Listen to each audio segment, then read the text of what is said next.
இந்த ஒரே பிளகினை வச்சு ரொம்ப ஈஸியாக நம்மளால் ஹார்மனைஸ் பண்ண முடியும். இந்த மாதிரி நிறைய வீடியோஸ் நீங்கள் பார்த்துருப்பீங்க. பட் இதில் ஒரு பெரிய டிஸ்அட்வான்டேஜ் இருக்குது. ஸோ இந்த மாதிரி பிளகின்ஸை டிபெண்ட் பண்ணி ஹார்மனைஸ் பண்ணும்போது ஸ்ட்ரிங்ஸ் ஆர்கெஸ்ட்ரேஷனோ இல்லை பிராஸ் ஆர்கெஸ்ட்ரேஷனோ இல்லை வோக்கல் ஹார்மனிஸோ பண்ணுறதுக்கான கேப்பபிலிட்டியே நமக்கு இருக்காது. ஸோ இந்த ஹார்மனிஸ்ன்றது ஒரு மியூசிக்கல் ஸ்கில்.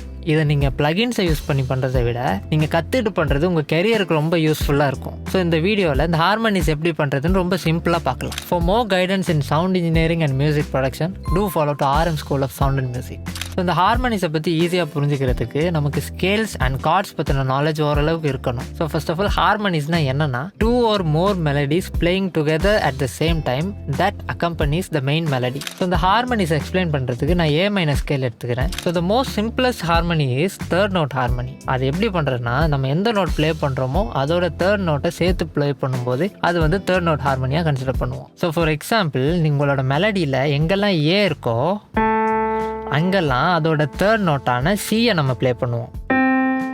ஸோ இது சேர்த்து ப்ளே பண்ணும்போது இப்படி சவுண்ட் ஆகும். ஸோ இந்த ஃபார்முலாவை நீங்கள் வந்து இந்த A- ஸ்கேலில் எந்த நோட்டுக்கு வேணால் அப்ளை பண்ணலாம்.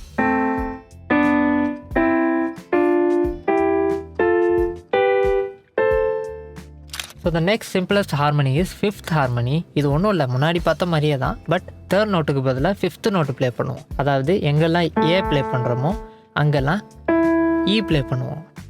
ஸோ சேம் ஃபார்முலா முன்னாடி பார்த்த மாதிரியே எல்லா நோட்டுக்குமே இது அப்ளை ஆகும்.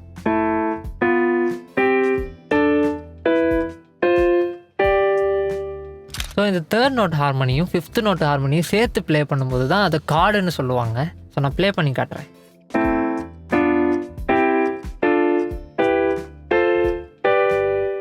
இப்போ நான் கீபோர்டில் எக்ஸ்பிளைன் பண்ண அதே விஷயத்த நான் பாடி இன்னும் கொஞ்சம் சிம்பிளாக எக்ஸ்பிளைன் பண்ணுறேன். ஸோ இந்த A- ஸ்கேலில் நான் A, C and E notes பாடியிருக்கேன்.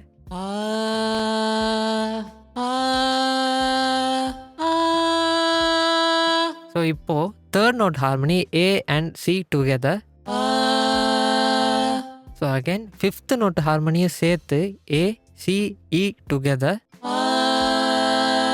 ஸோ இந்த மாதிரி சிம்பிளான ஹார்மனிஸ் நீங்கள் ப்ராக்டிஸ் பண்ணும்போது காம்ப்ளெக்ஸான ஹார்மனிஸும் ஈஸியாக நீங்கள் கற்றுக்க ஆரம்பிச்சிருவீங்க.